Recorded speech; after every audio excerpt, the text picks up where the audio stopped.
नमस्कार मेरे प्यारे साथियों। डेली करंट अफेयर्स की क्लास में आप सभी का स्वागत है। डेली करंट अफेयर्स में आपको हम 10 क्वेश्चन करंट अफेयर्स के कराएंगे जो आपकी प्रत्येक प्रतियोगी परीक्षा के लिए अति महत्वपूर्ण है। ये डेली करंट अफेयर्स की क्लास आपको हमारे यूट्यूब चैनल जीएस की पाठशाला पर उपलब्ध होगी। ठीक है, तो ये जीएस की पाठशाला पर रिकॉर्डेड क्लास होगी और सुबह 6 से 7 बजे के बीच ये क्लास आपको उपलब्ध हो जाएगी इसी यूट्यूब चैनल पर।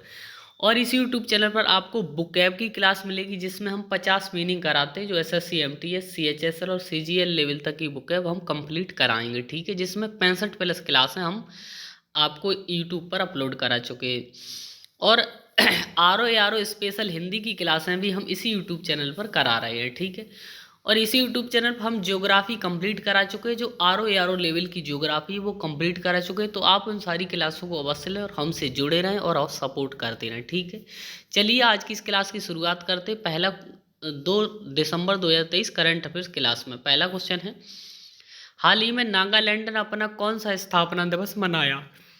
तो हाल ही में नागालैंड ने अपना 61वां स्थापना दिवस मनाया। कौन सा 61वां स्थापना दिवस मनाया है नागालैंड ने?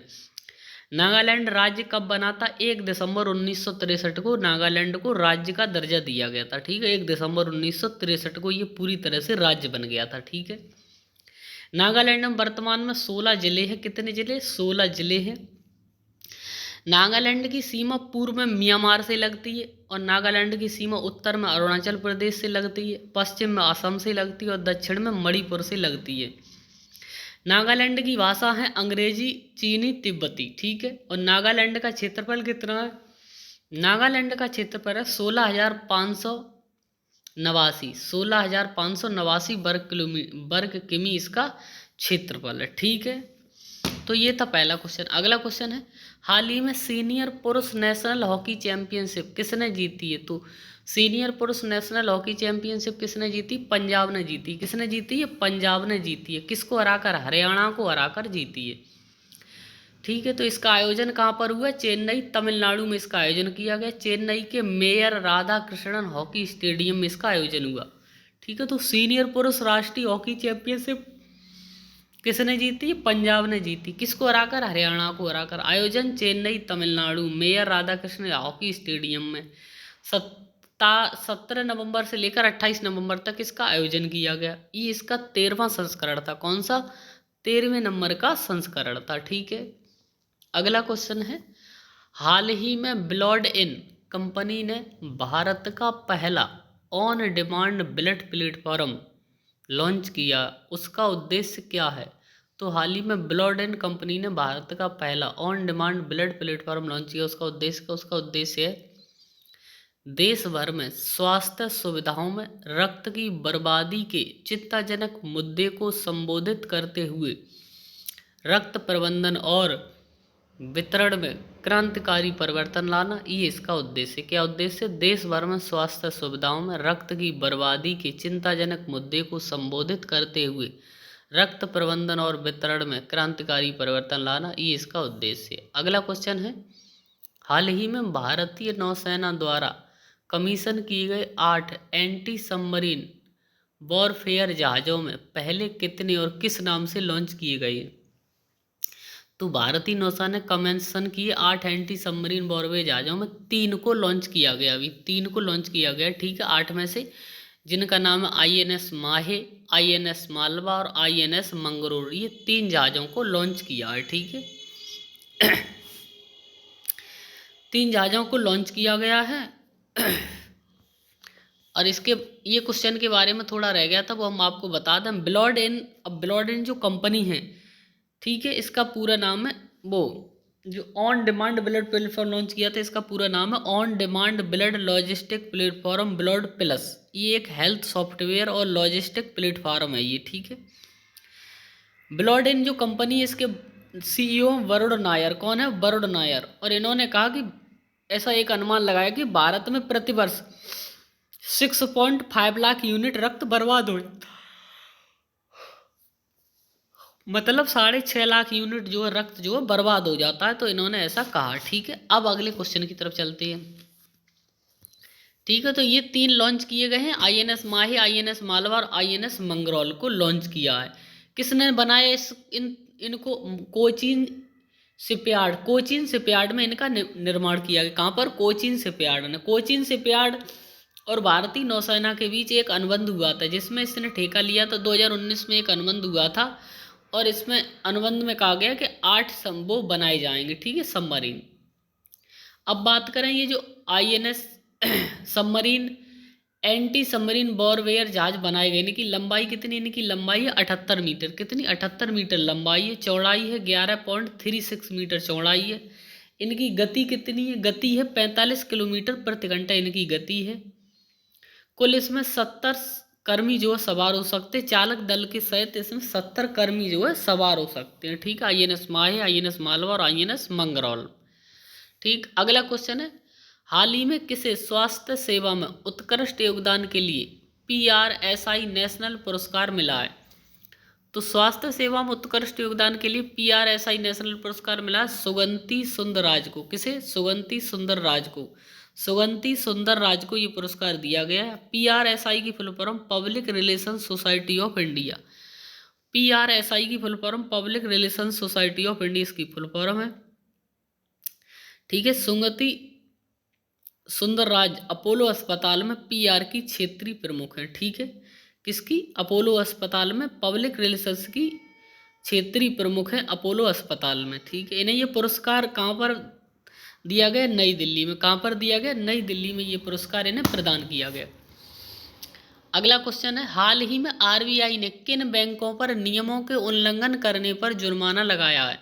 तो हाल ही में रिजर्व बैंक ऑफ इंडिया ने 2 बैंकों पर जुर्माना लगाया है उनके नियमों को उल्लंघन पर। पहली HDFC बैंक, दूसरी बैंक ऑफ अमेरिका, और 3 कोऑपरेटिव बैंक और भी हैं। 3 कोऑपरेटिव बैंक हैं और भी, उन पर भी जुर्माना लगाया। और HDFC और बैंक ऑफ अमेरिका पे 10-10 हज़ार का जुर्माना लगाया है, ठीक है, दोनों पर।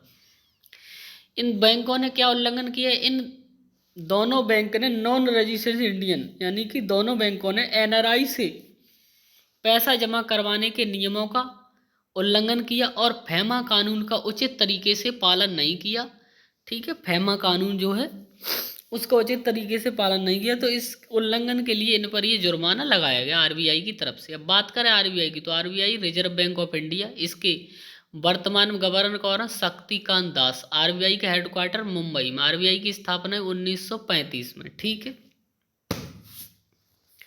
अगला क्वेश्चन है, हाल ही में किस भारतीय महिला वैज्ञानिक को फ्रांस का सर्वोच्च नागरिक सम्मान मिला है?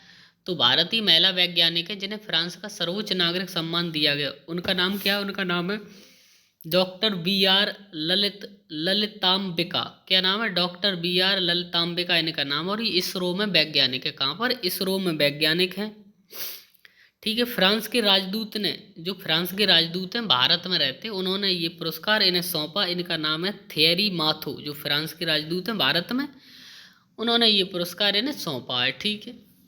अगला क्वेश्चन है, हाल ही में ट्विंकल खन्ना ने अपनी कौन सी पुस्तक लॉन्च की है? तो हाल ही में ट्विंकल खन्ना ने अपनी एक पुस्तक लॉन्च की, इसका नाम है वेलकम टू पैराडाइज। क्या नाम है? Welcome to paradise. पैराडाइज इन पुस्तक का नाम है और ये इनकी चौथी पुस्तक। कौन सी? चौथी पुस्तक है। ट्विंकल खन्ना जो है अक्षय कुमार की पत्नी है। इन्होंने वेलकम टू पैराडाइज में वर्णन किया है जैसे प्रेम, विवाह और अकेलेपन से जूझ रही महिलाओं के जटिल जीवन पर प्रकाश डाला इस पुस्तक में इन्होंने, ठीक है। प्रेम, विवाह और अकेलेपन से जूझ रही महिलाओं के जटिल जीवन पर प्रकाश डाला है इन्होंने इस पुस्तक में, ठीक है, वर्णन किया है। अगला क्वेश्चन है, हाल ही में NTPC बोगाई गांव को कौन सा पुरस्कार मिला है? तो NTPC बोगाई गांव को ग्रीन टैग पर्यावरण पुरस्कार 2023 दिया गया। ग्रीन टैग पर्यावरण पुरस्कार 2023 और 10वां वार्षिक ग्रीन टैग CSR इंडिया पुरस्कार भी प्रदान किया गया। NTPC क्या काम है इसका? ये बिजली उत्पादन का काम करती है NTPC, ठीक है। NTPC के मुख्य महाप्रबंधक है करुणकर दास। क्या नाम है? करुणकर दास इनका नाम है, ठीक है। अब अगले क्वेश्चन की अगर हम बात करें वन लाइनर की, तो वेस्ट इंडीज के सैन डॉरिच ने अंतर्राष्ट्रीय क्रिकेट से संन्यास ले लिया है। वेस्ट इंडीज के क्रिकेटर हैं सैन डॉरिच, जिन्होंने अंतर्राष्ट्रीय क्रिकेट से संन्यास लिया। अगला और अंतिम क्वेश्चन है, हाल ही में प्रसिद्ध लेखिका और अनुवादक अर्शिया सत्तार को फ्रांस का कौन सा पुरस्कार मिला है? तो अर्शिया सत्तार को फ्रांस का कौन सा पुरस्कार दिया गया? Night of the Order of orders and letters, ये पुरस्कार से इन्हें सम्मानित किया। किसे? अर्सिया सत्तार को कौन सा पुरस्कार, Knight of the Order of Arts and Letters, इन्हें पुरस्कार दिया गया है। और ये बेंगलुरु की रहने वाली हैं, 63 वर्ष इनकी उम्र है। ठीक है। वन लाइनर क्वेश्चन है, विश्व एड्स दिवस कब मनाया गया? तो विश्व एड्स दिवस कब मनाया गया? 1 दिसंबर को मनाया गया। विश्व एड्स दिवस मनाने का उद्देश्य क्या? उद्देश्य खतरनाक बीमारी के बारे में विश्व के लोगों को जागरूक करना। विश्व एड्स दिवस 2023 की थीम क्या? लेट कम्युनिटीज लीड इसकी थीम है। उस विश्व एड्स दिवस मनाने की शुरुआत कब हुई? 1988 से। कब से हुई? 1988 से।